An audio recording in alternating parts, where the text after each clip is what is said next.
the Circassian Genocide. In the 1860s, after a lengthy and brutal war for control of the Caucasus, the Russian Empire set in motion a systematic ethnic cleansing of the Circassian people. Presented with an impossible choice, abandon their homes for resettlement elsewhere in Russia or face expulsion to the Ottoman Empire, the Circassians were subjected to a horrific campaign of displacement. Russian soldiers burned entire villages to the ground, forcing the population on harrowing death marches toward the Black Sea coast. Throngs of people perished from starvation and rampant disease along the way, and thousands more died when the overcrowded and unseaworthy ships they were forced onto sank in storms. By 1864, it is estimated that as many as 1 million Circassians were dead, and their homeland was left tragically and deliberately empty. The Herero and Namaqua Genocide. In 1904, after years of colonial oppression, land confiscation, and enslavement, the Herero and Namaqua peoples of modern-day Namibia rose up against German imperial rule. Germany's response was not suppression, but a calculated plan for their complete annihilation. The military commander, Lothar von Trotha, drove the Herero people into the vast and unforgiving Kalahari Desert. He then issued a formal extermination order, commanding his troops to shoot any Herero, including women and children, on sight, and to poison the few existing waterholes to ensure none could survive.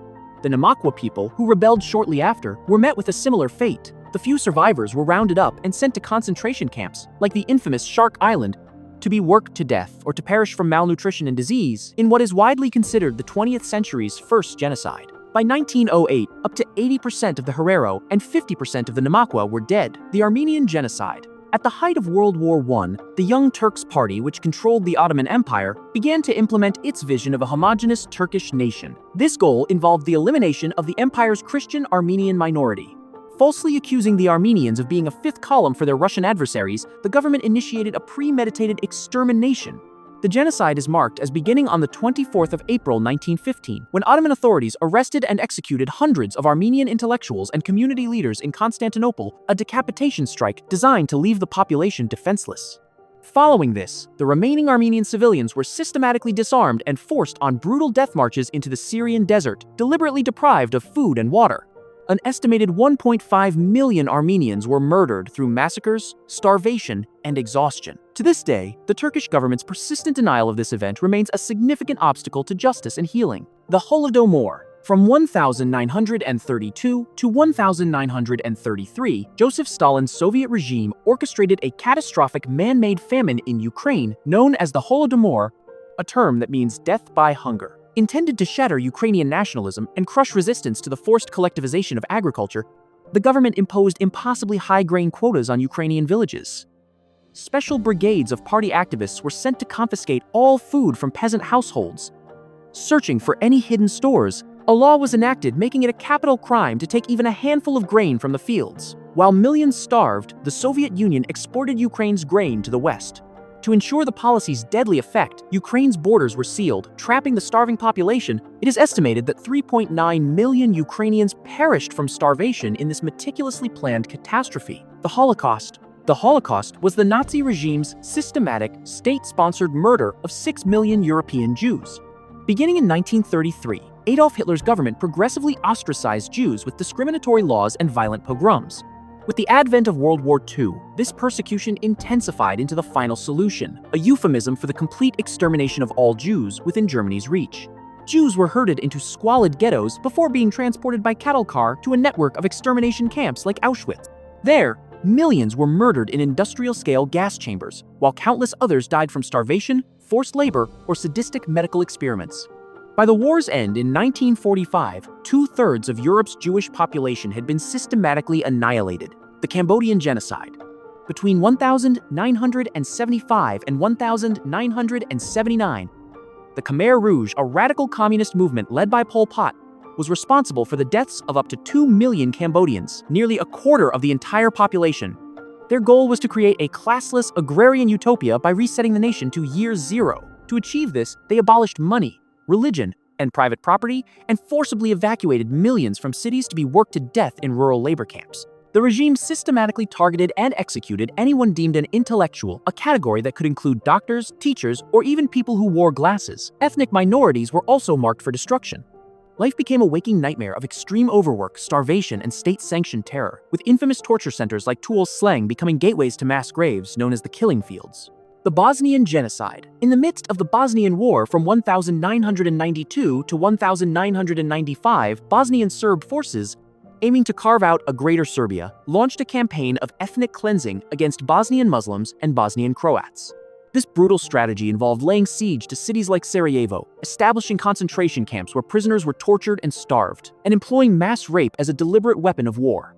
The most infamous atrocity of the war was the Srebrenica massacre in July 1995. In a designated UN-safe area, Bosnian Serb forces systematically executed over 8,000 Bosniak men and boys after separating them from their families. By the time the war concluded, approximately 100,000 people had been killed.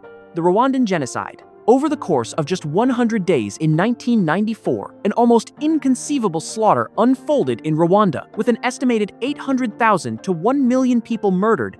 The primary targets were the country's Tutsi minority, but moderate Hutus who refused to participate in the violence were also killed. The genocide was ignited after a plane carrying the Hutu president was shot down. Hutu extremist leaders immediately implemented a long-prepared extermination plan. A notorious radio station, RTLM, broadcast incessant hate propaganda, dehumanizing Tutsis as cockroaches and urging ordinary Hutu citizens to kill their neighbors, often with machetes. The horrific speed and scale of the killing were only halted when the Rwandan Patriotic Front, RPF, a Tutsi-led rebel army, managed to defeat the genocidal regime. The genocide in Darfur. Beginning in 2003, the government of Sudan, under President Omar al-Bashir, unleashed a campaign of violence in the Darfur region that the United States and other bodies have identified as genocide. In response to an uprising by rebel groups, the regime armed and supported an Arab militia known as the Janjaweed, directing them to attack non-Arab ethnic groups. This horrific scorched earth campaign involved government planes bombing villages, followed by Janjaweed fighters on horseback who would burn what remained, systematically murder men, and commit mass rape. The goal was not just to defeat a rebellion, but to make the land uninhabitable for the targeted communities. Hundreds of thousands were killed, and millions more were driven from their destroyed homes into sprawling refugee camps. The Rohingya Genocide. The Rohingya, a long-persecuted Muslim minority in Myanmar, have been subjected to a brutal campaign of violence that the USA and other international bodies have declared a genocide. This culminated in August 2017 when, following an attack by a Rohingya militant group, the Myanmar military launched so-called clearance operations.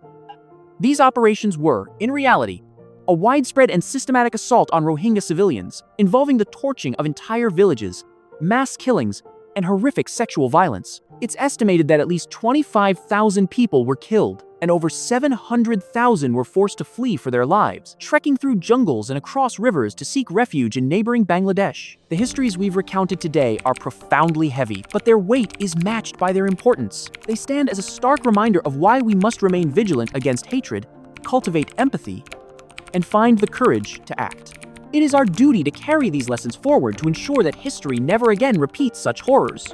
What do you believe is the most critical lesson we should draw from these events to safeguard our collective future? Share your thoughts in the comments below. And if you agree that this history must be remembered, subscribe for more content about the pivotal events that have shaped our world.